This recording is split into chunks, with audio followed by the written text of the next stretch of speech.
Hey, what's up, guys? I have a special edition podcast here. As a coach, I work with a lot of people from around the country, and today I was lucky enough to have one of those people come out, do some posing with me, and hang out. I thought this would be a cool opportunity. I know that a lot of you guys haven't had the chance to compete yet, but you're interested in it. And Phil here is a first-time competitor. I thought we'd just knock something out here, record something, and talk for a few minutes about what your experience is like. So, Phil, first of all, thanks for hanging out with me here today and recording this. Yeah, thanks for having me.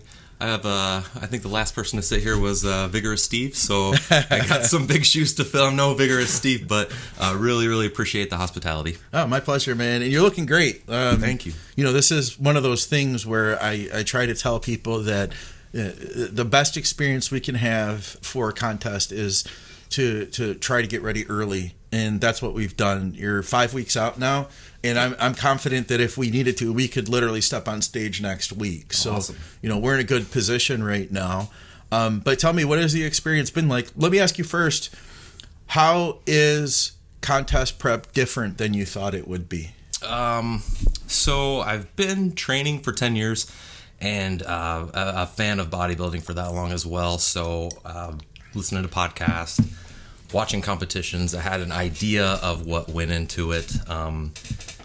Physically and mentally, I knew it was going to be pretty challenging. What surprised me the most for other first-time competitors to be aware of is the financial aspect of it. Okay, yeah. So just getting your NPC card, the cost of divisions, tanning, posing trunks, cost for coaching, cost for supplements, food, everything. It adds up. So it's something to be aware of going into it for sure. Especially, I mean, some of the younger guys, maybe making minimum wage jobs and stuff like that. It's got to be, that's got to be a stressor on its own. Just the financial aspect of it. I was aware that it was kind of expensive, but I didn't realize how much went into it. Yeah. And then even obviously for female competitors, even more with with makeup and hair and suits and jewelry. Yeah. And their suits are way more money too. They're like $500, $1,000 for a suit. Crazy. So. That is crazy. So yeah, that's something to be aware of for, I would say, for a first-time competitor. Make sure you have your finances in order, because if you don't, that's just another stress that you don't need going into the competition. So yeah, how about the actual preparations themselves? So it's been a completely new experience for me. As I said in my original email to you, I was kind of a bro lifter, just get enough protein, bro. Never really followed a hard, strict diet or training protocol. So actually doing that, just getting us on track was great for as far as progress goes, and being able to structure food timing and things like that actually made things a lot easier than just kind of playing a guessing game like I was doing for a long time. So that's been a good part of it. I haven't had any issues with sticking to meal plans and things like that. Cravings have been here and there, come and go, but for the most part, yeah, it's been an enjoyable process. We've been in a position too that we haven't had to absolutely kill you to get you in shape, and you're eating a good amount of food. Like we were just looking at his diet, and you've got, like a cup and a half of rice still post-workout, cup of rice pre-workout. We've got some decent carbs in there still. Some people have to get all the way down to no carbs, like protein only, and then start reducing the protein even. So, we're in a good position. But part of that has been that, you weren't insanely obese when you started this. Right. So there's that. Yeah. And we took our time. I mean, how long have we been working together now? July 20th. July 20th was day one of the diet. So, and it's for a show that's the beginning of December. Yeah, December 2nd is the show. So, is that the wife? No. Sorry, guys. That's so unprofessional. But yeah, so we've been working together for 13, 14 weeks. Yeah. And I came in not, in great shape, but like you said, I wasn't carrying a ton of body fat on me or anything like that. So how about the being strict though, in being on a fixed plan? How has that and the demands of being in prep affected like relationships, with the wife and stuff like that? Yeah. Has she been understanding? Absolutely. How does that work? Yeah. No, she's actually been super supportive, and that's a big thing going into it to help with if you're doing a prep for the first time or however many times. having support that you live with every day. This was actually her idea. She's the one that told me about the show, which is really funny. She goes to a different gym. They had a flyer. Okay. And she brought it home and said, "Hey, check this out. You should do it." So that was it was kind of her idea. So after she showed me that, we kind of talked about everything. I told her kind of, how much coaching is going to be, what the diet's going to be like, how it may affect things going forward. But she's been extremely supportive. We're still able to do our thing. We do a Friday night, dinner. That's been basically in plan throughout the whole prep. So we've been happy with that. But yeah, she's super supportive, and we're both, we can do independent, separate things as far as meals and things like that. We don't have to eat the same things at the same time together all the time. We're on different work schedules and stuff like that. So it's been pretty hassle-free.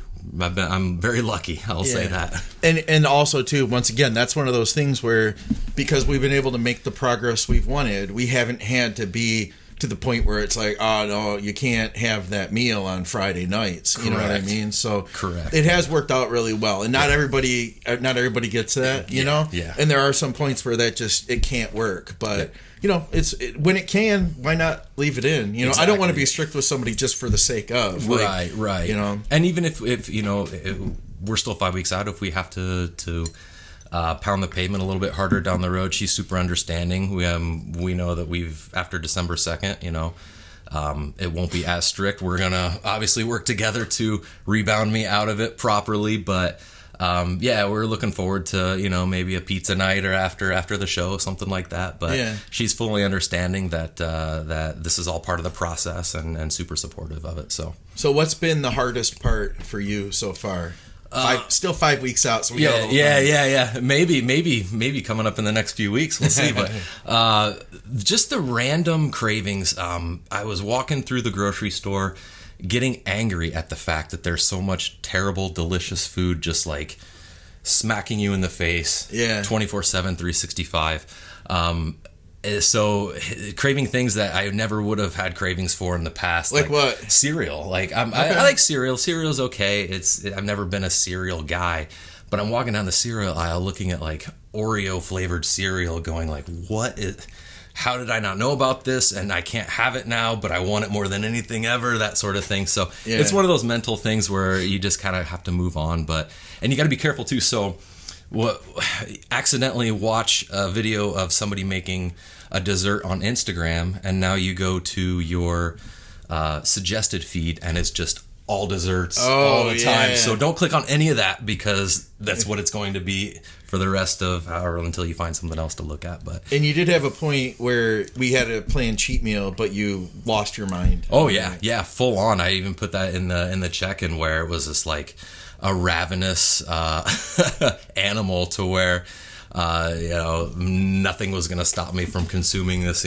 chocolate chip cookie that I was eating or whatever. And it was a weird primal, like basically losing control type thing, and afterwards you almost feel like guilt and shame and all sorts of different weird feelings. But it's insane how your mind can trick you into thinking that you need something that you really, really don't. And what do you think the best part has been? Honestly, the best part, it's a really strange thing to see how fast this is going. Yeah. So I've taken time to kind of slow down a little bit and be in the moment and be present. And we talked about that a little bit too, where I was just like, not a lot of people get kind of the chance, or they have the privilege to dedicate so much time, money, resources to something so almost selfish. Like I'm taking 6 months of my life to make my body look really good for one day. That's something that it takes a lot of work and effort, but it takes a lot of support and understanding from the people around you. But I know it's already gone so fast. We're 5 weeks out. We've worked together for 13 or 14 weeks, and before I know it, the show's going to be over, and then I'm going to be like, oh wow, that was quite the experience. I want to make sure that I'm enjoying each and every aspect of it. That's why I drove, from Illinois to hang out and train with you and work with you. And yeah, just trying to absorb everything as much as I possibly can in the whole experience. And I don't believe it's going to be a one and done thing going forward, but who knows what happens in the future. If this is the only chance I get to compete, then I want to be able to remember it really well, positively, and savor all the struggles and the victories and everything else. So. Yeah, it's a good attitude to have overall. Yeah. So you still have the show to do. So Sure. we aren't there yet, Yep. but I had you over to, we worked on some posing and we did some back training. And I thought to myself, well, why don't we catalog this too? Because I figured there's a lot of other people out there that are either in your position or they, they're interested in it. I think the finance thing is a really good point. It costs a lot of money to compete. It's not a cheap sport to do. Yeah. I mean, people are like, oh, the gear's, you got to spend all this money in gear. Really, even if you use gear, it's a tiny fraction. It's like a small investment right at the beginning, and then but the food and even coaching. And I'd consider myself a cheap coach. I don't know if you shopped around at all. No, but actually, this I've been a fan, like I said, of the podcast for years now. So that this was kind of my first call. Oh, right. Was I'm just gonna get a hold of Scott and go from there. So and everything's worked out awesome. It's been a really really good experience so far. And you got the opportunity to do some other stuff too. Your gym was shooting videos. Yeah. They just put out a couple videos. The gym I work out at, just kind of highlighting a little bit of the prep.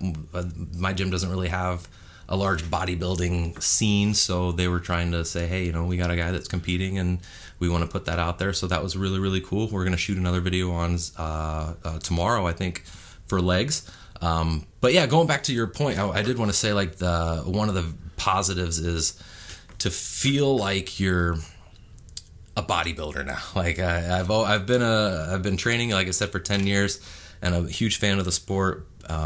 But now, I feel like I can say I know kind of what really goes into it, and the ins and outs of an actual prep, and just experiencing all that for the first time is really really cool. I'm super excited for the show. But that's something I would say to people who are maybe thinking about competing is maybe just take the leap. Like if you feel like it's something you really want to do it. Go for it. And it's easier to try it and do a show and then maybe say, that was cool, but it might not be for me going forward. Yeah. But at least and you can say you did it. So not a lot of people can say they do a bodybuilding show. So that's pretty neat to think. It's a neat thing to have in your toolbox. So I agree. Is there anything else you want to tell everybody? No, I just thank you for having me on. This is a blast. This is unbelievable. Yeah, this is super super cool. So I want to say thanks to my gym, the Workout Company in Normal, Illinois. Thank you to my wife, Sarah Bourque, my awesome supportive family.